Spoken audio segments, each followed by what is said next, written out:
So last class we have seen Fibonacci series and Armstrong number. Armstrong number we haven't seen. No, sir. Palindrome we have seen. Fibonacci series we have seen. And today we'll see Armstrong number. So Armstrong number means what? So what is Armstrong number? So Armstrong number means, so in a given number, so there are many digits, right? Each digit you cube, then sum all the digit cube. If you get the same number as a previous number, then that is called Armstrong number. So what is Armstrong number? So each digit you cube that cubed value plus second digit cubed value plus third digit. How many digits are there? All digits in the number you cube, then sum all of them, and the final output, if you get the same as the initial value, whatever you entered value, that is called Armstrong number. Okay, so let's see this Armstrong number, how to find out. Same as a palindrome, okay, almost similar, but here we are cubing, here we did is multiplication plus each digit. But so let's see here. So what we are doing, static methods we are developing and protected. Static void check Armstrong number. Given number is Armstrong or not, you need to take it. So in number, you take any number. This is the program we have to write. So this method checks given number is Armstrong or not. So what is Armstrong? Armstrong number means cube each digit, then sum all of returns same as a initial number, then so that number is called Armstrong number. Okay, so this is the one example is, so 153. So 1 cube plus 5 cube plus 3 cube. So 1 cube 1 plus 5 cube 125 plus 3 cube 27. So what is the output? 153, right? It's called Armstrong number means. Okay, for that I need few variables again. So declare few variables here, like same integer reminder. Reminder means each digit it will catch. Then cube, you make the cube as 0 and one temporary variable. Same as above program, but almost similar we are doing here, and assign the number to temporary variable. Assign the number to temp variable. So temp equal to n. Okay, so because why I'm storing here, so later the n value will change, but to compare, so after n value changes, so to compare this temporary variable we are going to use. That's why we need this. Again same while loop, while n greater than 0, if n is greater than 0, so then you first fetch the each digit. How can you fetch?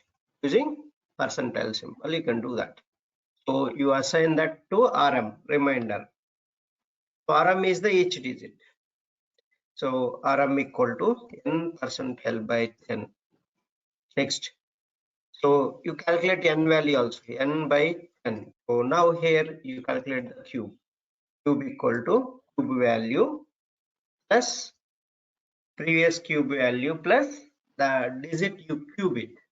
The digit is this one. That's the digit I'm cubing.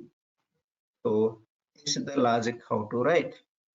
Then if condition, if so temp value equal to cube value, so then you can say given number is Armstrong number. Given number is Armstrong number. Just print the cube value. Else, let's copy this, and so given number is not Armstrong number. The palindrome number. So there is no change. Only change is here. Remaining all two steps we did there in the previous. So that's the how to check. Just call this method and give the number. So you can give your own numbers. 153. Okay. Any doubts? No, sir. See that given number is Armstrong number. So there are a few others also. You can give few other numbers numbers also, like even 0 also. 1 also, 1 Armstrong number. You can see that Armstrong number. Even you can give 0 also, but it's a 0 greater than 0 we told, right? But it is also tells that. Then you can give next number is 370. One more number is there. You can give this also Armstrong number. See that? This is also Armstrong number. And 371 also Armstrong number. Like that you can check. Next 407 also Armstrong number. So this is how all this you can check. If you give any other thing other than this, this is not Armstrong number. See that? It is not an Armstrong number. So the cube you are getting 197. 407 cube you are getting 107. So that's the thing. So any queries here? So any explanation you need here? So these are very clear. Last class I explained very clearly. So these things. Okay.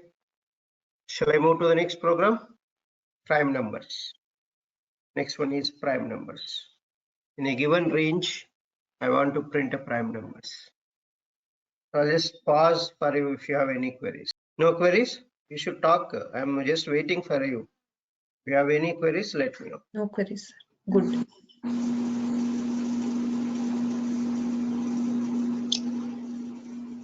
No, sir. Okay.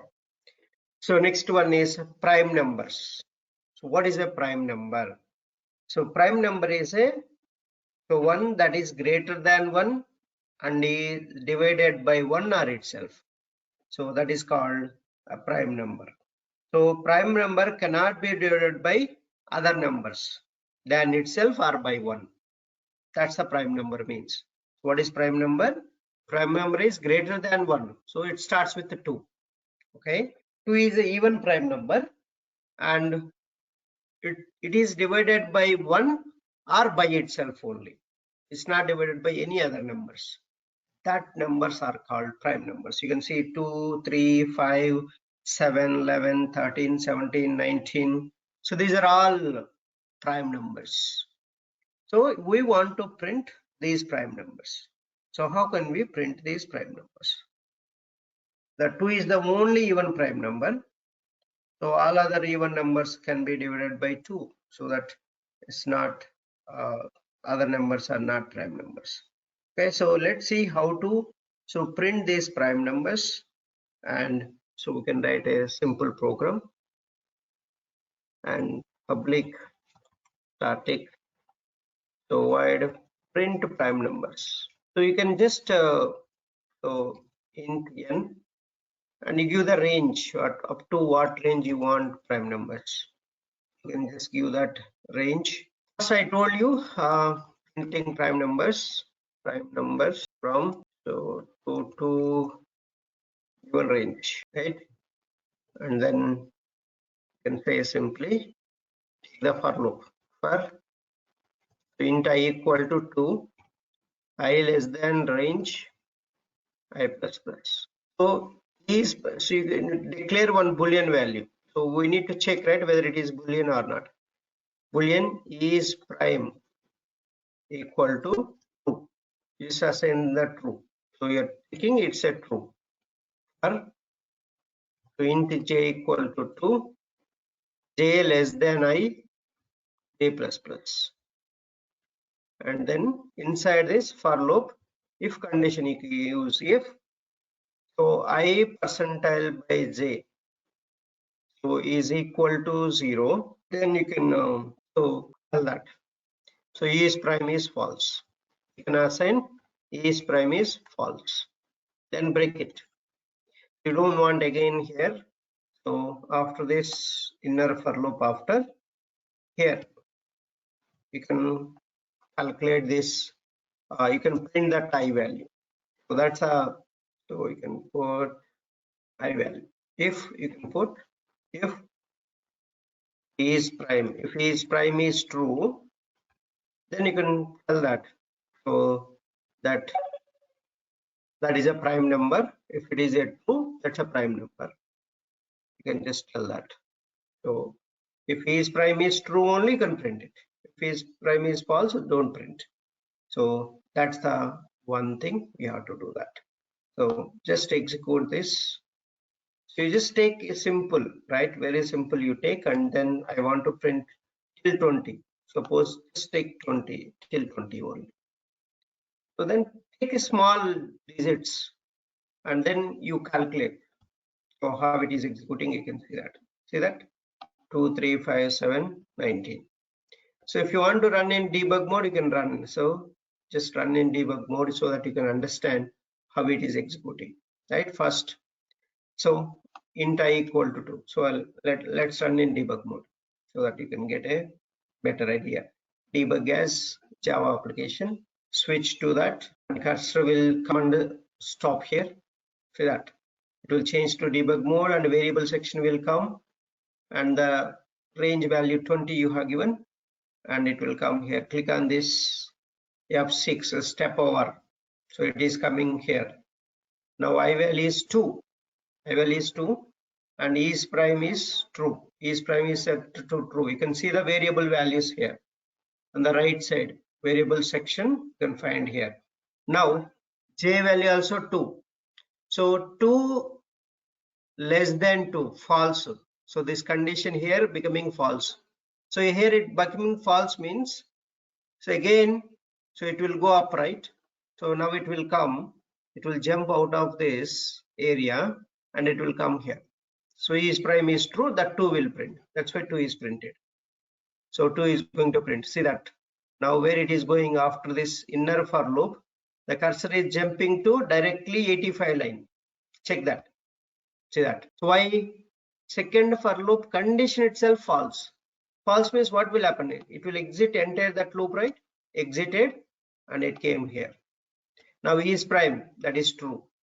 So still true is there. So that's why I value is going to print.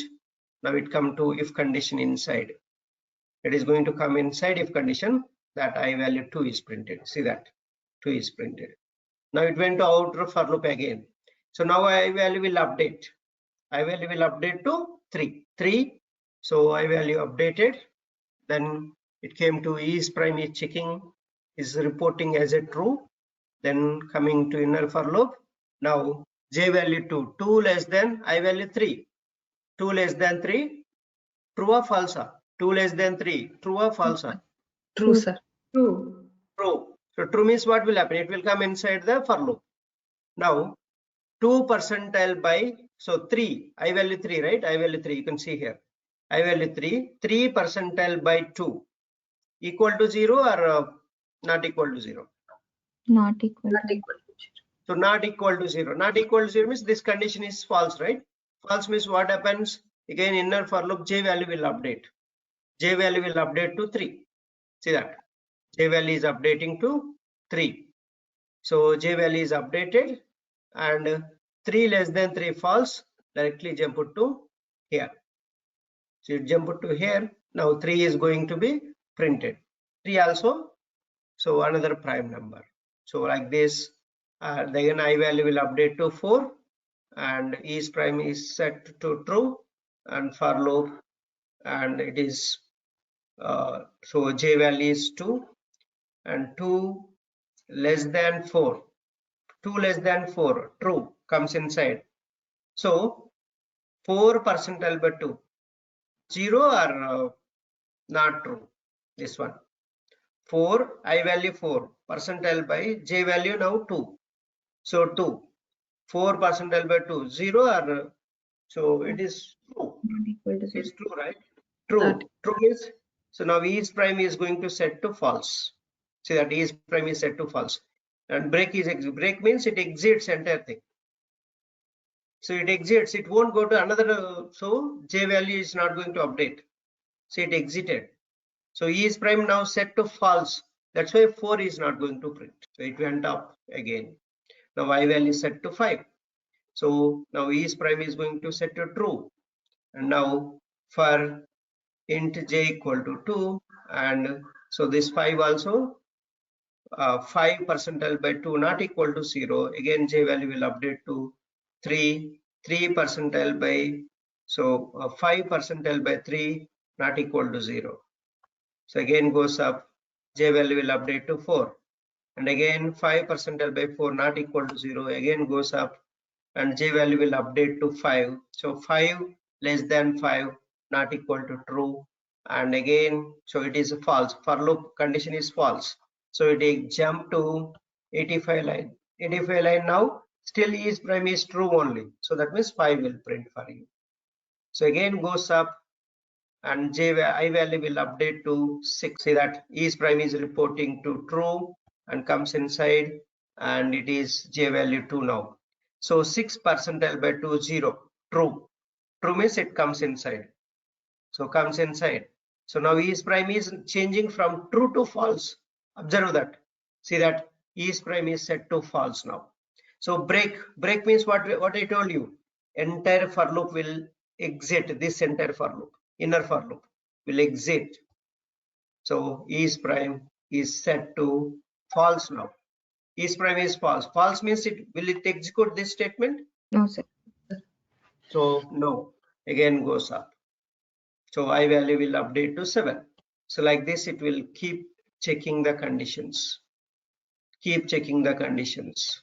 See that. So this is the 7 also will print. 7 also printed. Next 8 is so false, it won't print. Next 9, so 9 also false, it won't print. Then 10 also, 11 will print. So 11, so 12 also it won't print. 13 is going to print for us. 13 is divided by 1, that itself only. And then so 16, 17 will print again. See that inner for loop only repeating. So that's how to calculate this, testing each and every line by this debug mode. You can test that. So that's exited. So that's all about how to execute in debug mode your test cases. So your code, how you can execute, you can come back to by clicking on this.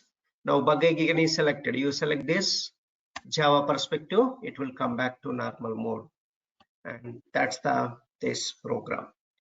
So the next program is, so any questions here? No, sir.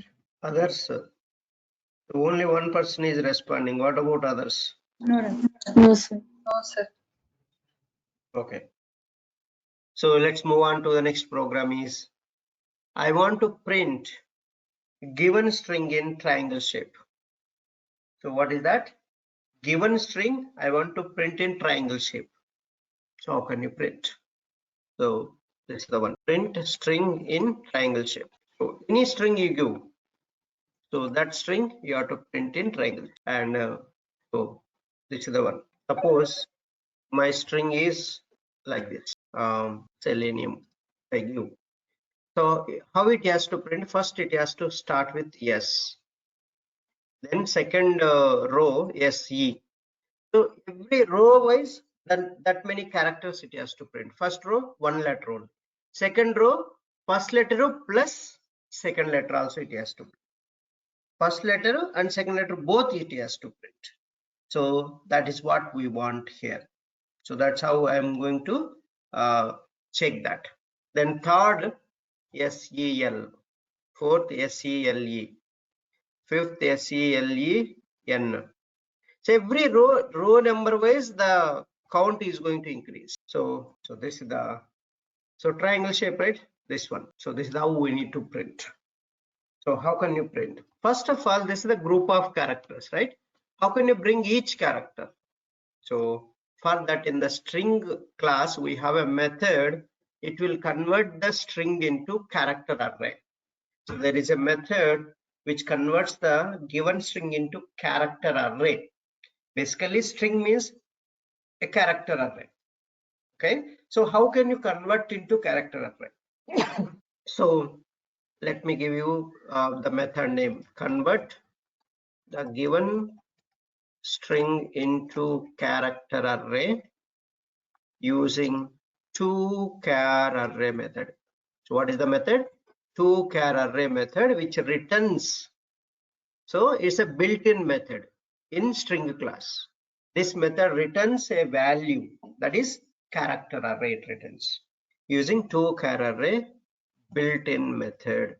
of string class. So this method is where available in the string class, already developed. So you don't need to develop this. So this method returns a return type method. So what is the syntax of return type method? Data type Okay.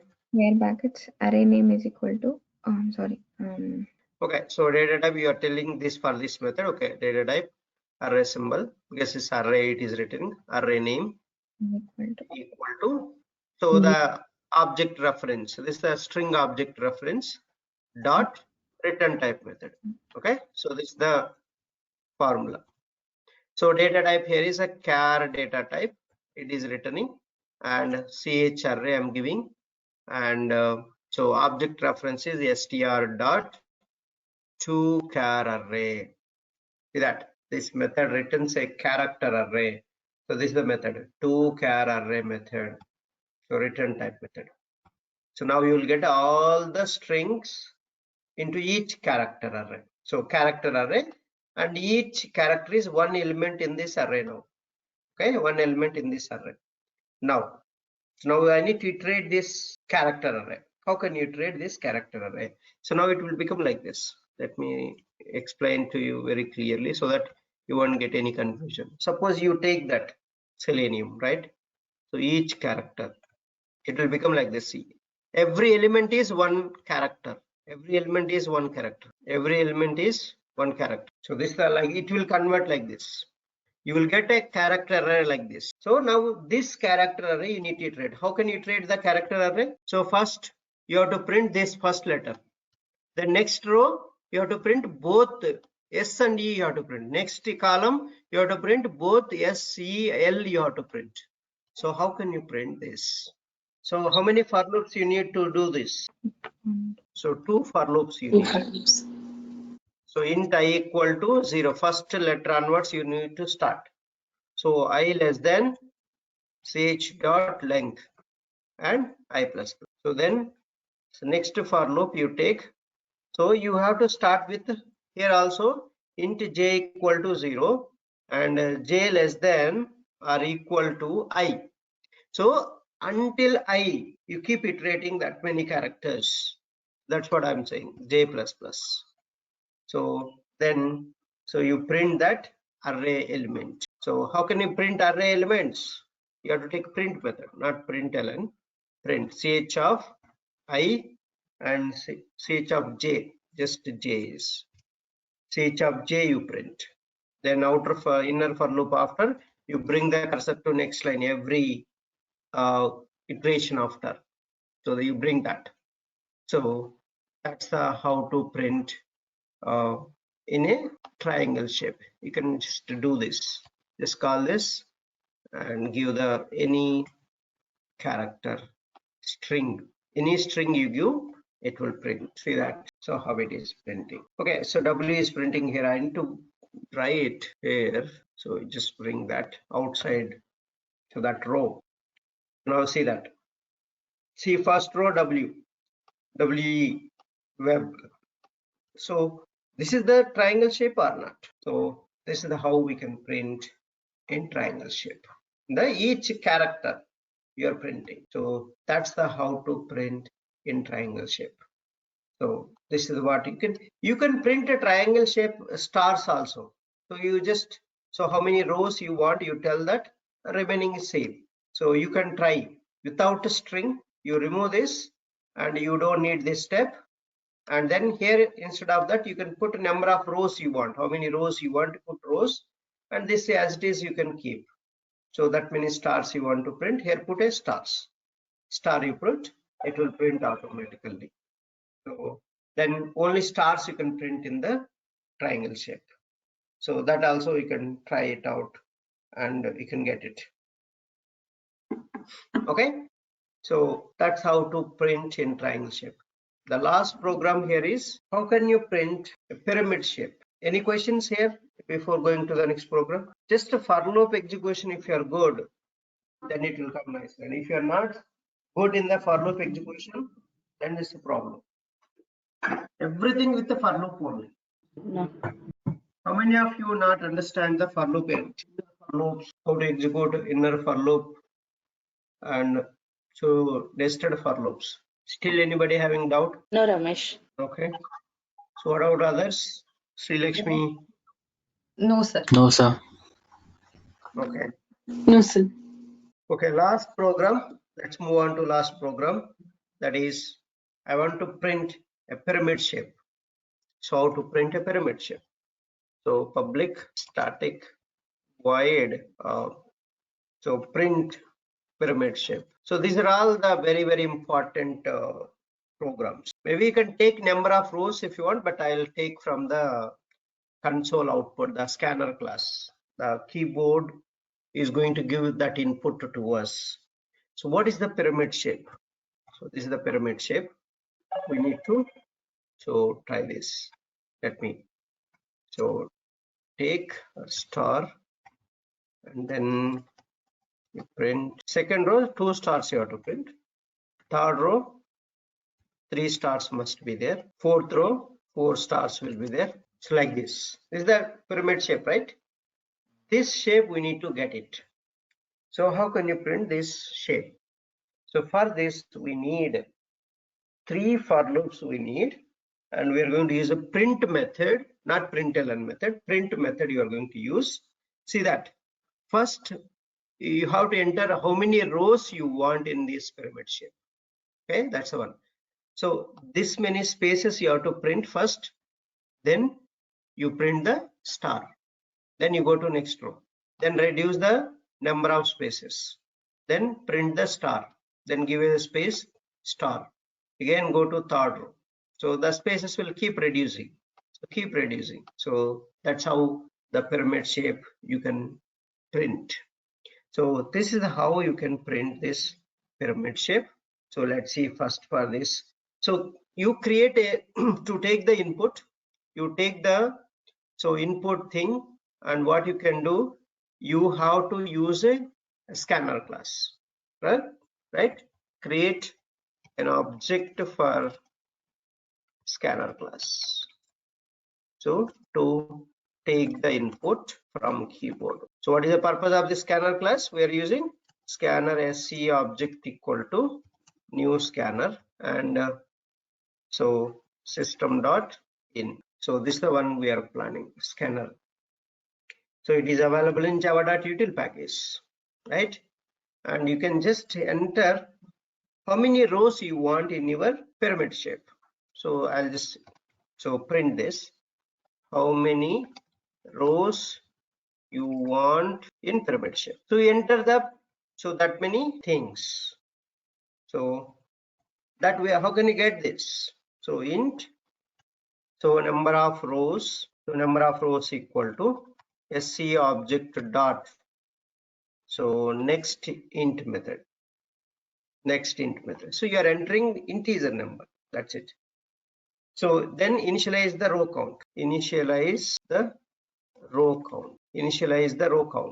So the row count you can initialize int. So row count equal to, first initially you start with 1 row, okay? Then you can initialize, so it will increment at the end. Every row will increment. The first for loop is the spaces we need to provide, right? The first for loop. Almost I'm going to take 3 for loops here to achieve this task. With 1 for loop it is not possible. So int I equal to number of rows. So this one. First I'm starting with the number of rows so that I can reduce this one by one till 0 you have to go. So I greater than 0. So I minus. So here you print the spaces. So print the I spaces, right? Print the I spaces. So not here. So just one more for loop you need to achieve that. Print I spaces from the beginning. So from the beginning right? From the beginning, where cursor will be there, from the beginning you can print it. So for that we need one more for loop to iterate that, right? So for int j equal to, so j equal to 1 you start with, j equal to 1. So j less than, so equal to I. So how many spaces you want? J less than or equal to I. So this many spaces we want in the beginning, these many spaces. So what is the row count? For example, you give 5. So 5 spaces we want. So that J value should be equal to 5 until that you iterate. So that many spaces you have to give and increment the J value. So then you can print the space. So this is the one. Just use print method, not println. So one space I'm giving. So this is the one for loop. And one more final. After this, after the end of the spaces, what we need to do? Star. After end of the space, what we need to do? Star. You need to print the star. So to print the star, I need to take one more for loop. So last for loop. So int. So you can take a J or whatever it is. So K, it's up to you. So J equal to 1, you take no issues. So if already J already taken there, if you don't want confuse, you take K. K equal to 1. So K less than or equal to row count. So row count. So here row count we initialize it with 1, right? So first row 1 star only auto print. And now row count increments, right? That time you increase the 2 stars. You print this 2 stars. So you have to take here print method only, not println. So you have to take print method only. So here just so that star I'm printing. So I'm just giving some space here. Okay. So between that. After that, after this last for loop, you print the cursor. So you bring the cursor to next line. Then you increment the row count. So increment row count by 1. So row count plus plus, row count plus plus. So this is the how we can do that. So that's all about how to print a pyramid shape. So now you just call this method and it will ask you, see that how it is coming. So whether it is coming in pyramid shape or not. Just execute this. So see that still executing and in the execution mode. So what is saying? So just it is saying how many rows you want. See that? It's a pyramid shape. Okay. So that's how you can print. Or you can print only once. Suppose I don't want this star. I want to print only once. So just comment this. So put here 1. So only once it will print. So that it will ask you again number of rows you want. So just give 1. See all ones it will print, right? So otherwise, so row number I want to print. So I want to print the row numbers. So how can you print row numbers? So what you can do, just print row count.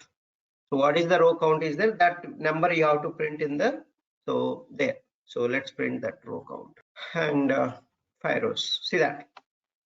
So each row, what is the row number? That row number it is repeat. So this is the different design patterns you can print using this pyramid shape.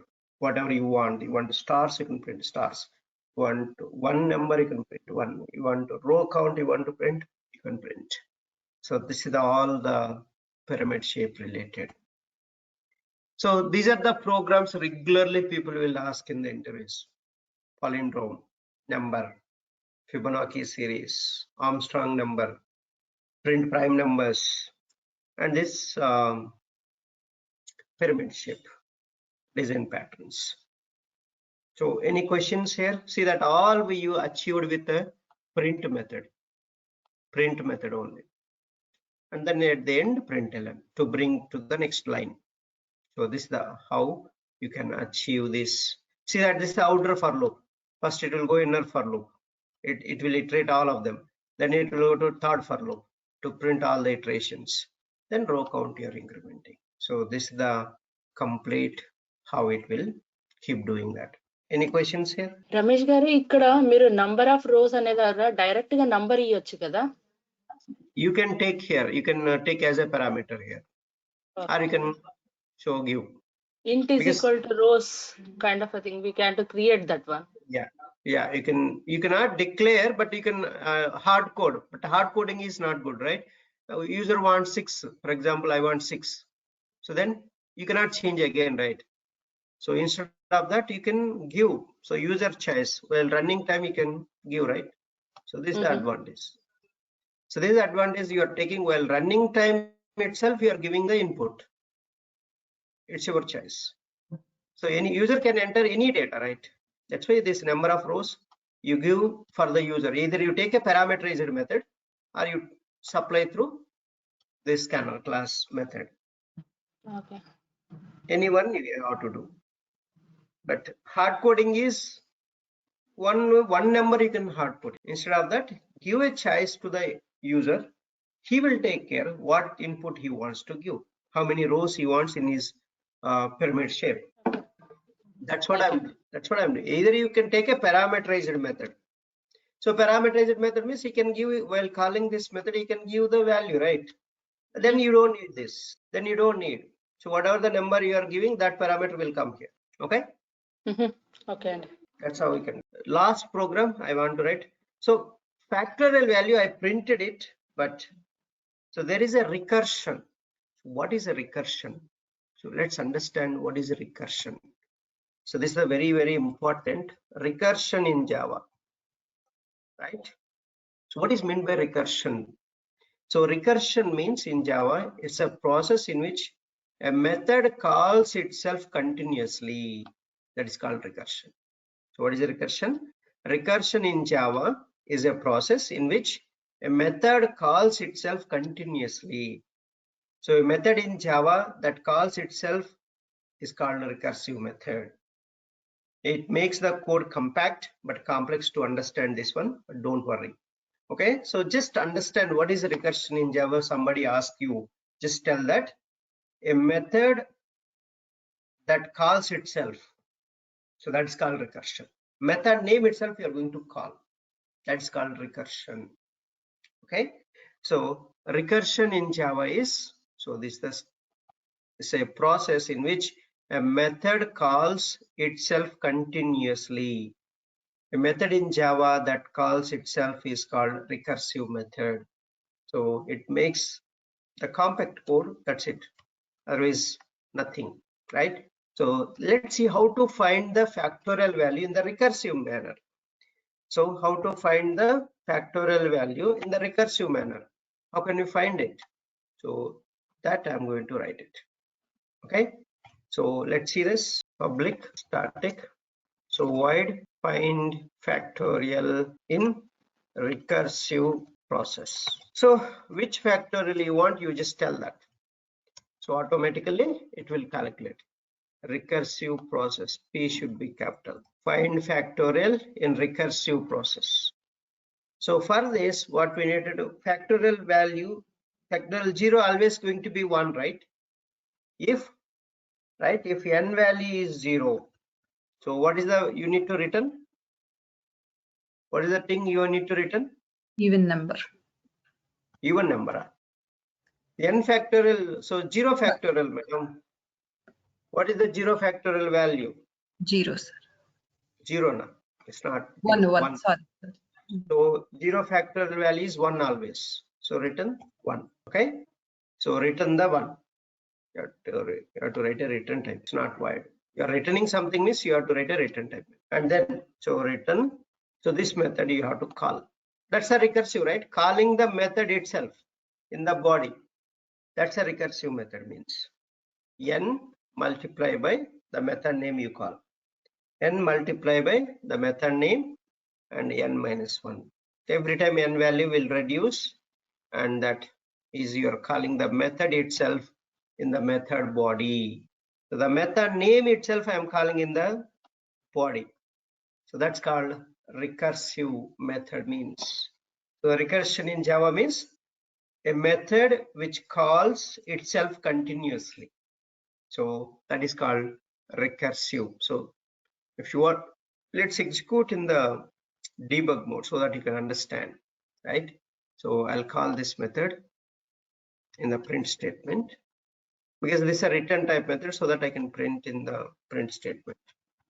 So I'll just call 5 factorial value is. So let's calculate 5 factorial value, and so in the parameter value I'm giving 5. Now we'll run in the debug mode. Let's run in the debug as Java application. So what will happen is, see this. Now n value we have given 5. So first comes here, right? 5. Okay. So we are here, right? So that then it will go to switching to that mode. Okay. So now it will come to this line. So n value 5. 5 equal to 0. True or false? False. So then it will jump to here. Now 5 multiplied by 5 minus 1. 4. 5 into 4. See that? So how it is going to calculate. See that? It calculated. Again it went up. Now n becomes 4. N becomes 4. So 4 is equal to 0, false. It comes here. Now, so it is calculating 3, 2, 1. So final output it is going to be, so 120. It is given 120. So 5 factorial 120 only, right? So that's the recursive. See that we are written very small code. So this is called recursive process. So recursive is the method name itself we are going to call in the method. It's the recursive, right? So that's it. Recursive means. I think it's difficult to understand, but so don't worry. Just they will ask what is recursive. Just tell. That's why I just explain what is recursive. The entire process, if you want to understand it, you need to write one by one. So then you can understand. So that's all about programs, internet program. Any doubts? So one more topic is there. After that, I'll ask you what doubts if you have. So we'll clarify one by one doubt. So let's finish that also. Then we can. So I'll give a time for you for your doubts. So please keep it your doubts ready so that it will be easy for us to discuss. That last topic is ternary operator. So what is that? Ternary operator. What is this ternary operator? So that we need to see. So this is the Java ternary operator with examples. So what is this ternary operator? So this is the very important. Just understand. Java ternary operator is the only conditional operator that takes the 3 operands. Java ternary operator is the only conditional operator which takes 3 operands. It's a one-liner replacement for if then else statement. If else statement replacement is this ternary operator. So if else statement, it doesn't return a value to you, but this ternary operator returns a value to you. That's the ternary operator. So the short form of if else condition. So the short form is the ternary operator. You don't want to write all these brackets, so all those things, you just go with the ternary operator. So that's this ternary operator advantage. So it is used a lot in the Java programming, even other programming languages also. This ternary operator is used widely. Instead of writing multiple brackets, all these things, in single line you can write everything. That's the ternary operator. We can use the ternary operator in place of if-else conditions or even switch conditions using nested ternary operators. So although it follows the same algorithm as of if-else statement only, same, no difference.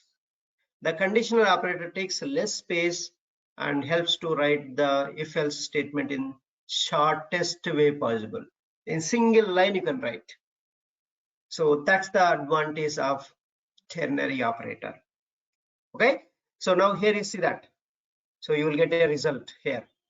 Expression 1 question mark, expression 2 colon, expression 3, right? So understand this diagram. It's very easy for you to get it. So expression 1 is true, then expression 2 will execute. Then that expression 2 value is going to result that you can store in the variable. That is expression 2 value you can store in the variable. If expression 1 value is false, see that it will go to this path. It will go to expression 3. That's the same, right, in the if else condition also.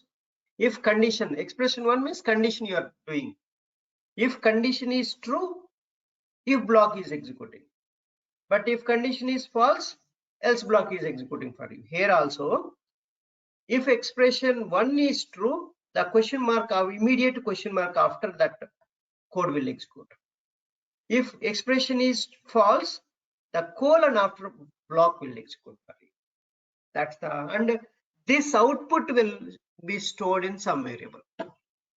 That's the, this ternary operator means. Same as a if else only.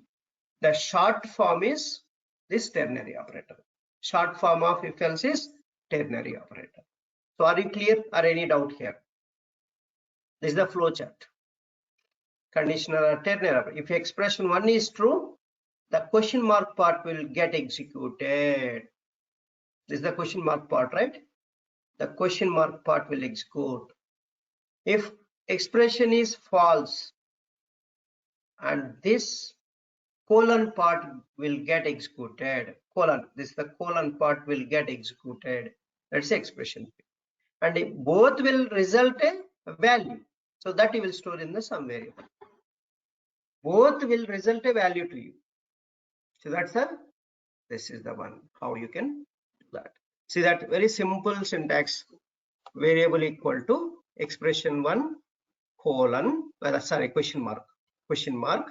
First condition after immediately you write the question mark. And then expression 2 colon and expression 3. This is the syntax. So this reducing a lot of lines of code for you, right? With if condition, you see that. If operates similarly to that of if else statement, as in expression 2 is executed if expression 1 is true, else expression 3 is executed. Now see that. If expression 1 is true, so variable equal to expression 2, else variable equal to expression 3. So you can execute like this in the if condition. But you write in the ternary operator, using ternary operator. So I want to find out, write a Java program to find the largest among two numbers. So which one is the bigger one you want to find out? So this is the very simple one.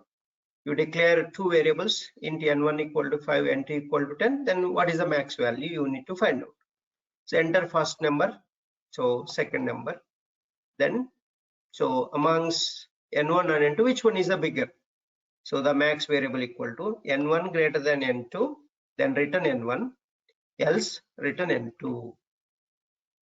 If n1 greater than n2, n1 is bigger than n2, return n1, else return n2. So whichever is the bigger, that will come and store in this variable, max variable. So print the largest number. So this is the easiest way, right? So in single line you are finishing everything. So that's the how to find a bigger number. So that thing. So I have written here. So same thing. So then you can do here also. See that one more way you can try. So you are just calculating sum of those numbers and the output you are storing in this list. If n1 greater than n2, do n1 plus n2, else you do n1 minus n2. So a lot of things of that result you store in the result variable.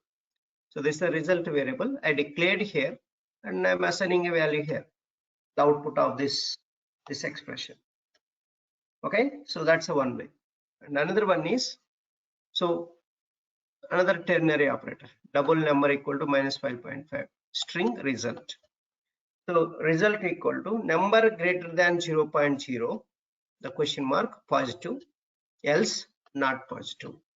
So you enter the number. Okay, so number minus 5.5, so is positive or not positive? Minus 5.5 is Not positive. so not positive. So that means this condition is false. False means where it is going. So colon after part is going Not to positive. execute this one. So this is executing, and that this output will come and store in the result. So that's the how the code will be executed with a ternary operator. So let's do this quickly and we can move on to the next doubt session if you have anything. Otherwise I'll start a oops concepts if you don't have anything. Otherwise we'll stop here and tomorrow we'll just continue. Ternary operator. Let me write a few programs quickly. take the main method, and so we'll write. So let's write few methods. Okay, so I'll write a few methods. First method is finding the bigger number, right? Public, so void find max number. So any number you take, int n1 comma int n2. So now n1 and n2, which one is big you want to find, right? So finding max number in n1 and, or I want n1 value. I don't want to, so print this. I can do it. So direct values I'm printing. So I don't want this hard coding. So n1, whatever the n1 value you are giving, that I want to print here. Now, so ternary operator, let me write a syntax. Ternary, so operator syntax. So what is that? So result equal to expression 1 question mark, expression 2 colon, expression 3. So this is the one thing you can do that. So I want to int max equal to, so n1 greater than n2, then the question mark, you can give n1 colon, otherwise n2 you can give. So then you can write a return type method also if you want. So you can write a return type method also. So max value is, so max. You can write a return type method also. So that's a one method, simple method we have written. Next, so another method is, so you just tell that, and which one is so positive or a negative number. Okay, so you can just tell that. Find number is positive or negative. So you give the number, right? You give the number. So that number, maybe it's a double we are taking here, right? You can take a double also, fine. Whichever it is, it doesn't matter, right? So again, so using a ternary operator to find this number is positive or negative. Okay, so we need to find out the string value. String, so result equal to, so again you want me to write the syntax. So result equal to expression 1 question mark, expression 2 colon, expression 3. So that's the expression 1 is, so here you can see n greater than 0, n greater than 0.0. So then question mark is, so you can say simply positive. So else not positive. That you can tell that. So this output you are getting there, right? So this output you are getting into this, so returning the value for you in the ternary operator, so that you can print and given number is the result. So these are the two methods we have written, and just call them. So how can you call them? Just call this, create an object for the class, create an object for the class, ternary operator, to equal to new ternary operator demo. So to dot find max. So I'll give 10 and n2 value 45, so that it will automatically print for you 45, right? So you change whether it is working or not, you can check it. 45 maximum, obviously. And then you can say 50, I have given 50, 45. This time 50 is maximum, right? See that in the, so this block is exported, this block is exported now. And then so call this method, find to dot find positive number is positive or negative. So I'll give minus 5.5. So now you see it written say not a positive, so it will print. See, not a positive is printed. So and you give, so 5.5, the positive number. This is the positive number. So like this. So it is executing. So now this is true, means this part. If this condition is false means the colon part after it will execute, right? That's the ternary operator. So if condition is shortest form, you can do that. So that's all the programs, all the conditional statements, the control statements, right? Any questions now? So I'm giving time for you for questions.